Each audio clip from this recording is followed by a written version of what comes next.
بزرگ دوستو، اللہ تبارک و تعالیٰ کا جتنا ہی ہم شکر ادا کریں وہ کم ہے، اور نبی پاک صلی اللہ علیہ وسلم کے احسانات کے بدلے میں جتنا ہم ان پر درود و سلام بھیجیں اتنا ہی کم ہے۔ اللہ تعالیٰ کا کیسا کرم ہے اور احسان ہے کہ اللہ نے ہم سب کو مسلمان کے گھر میں پیدا فرمایا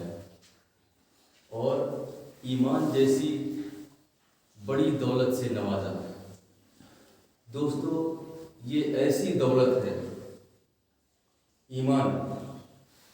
یہ ایسی دولت ہے جس کو پانے کے بعد کوئی بھی بندہ اپنے آپ کو حقیر، غریب، مسکین کہہ ہی نہیں سکتا، کیونکہ اللہ تعالیٰ کہتا ہے نا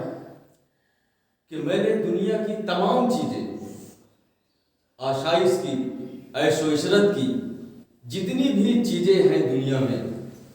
ہم نے ساری چیزیں انسانوں کو دی ہیں، ساری نعمتیں عطا کر دی،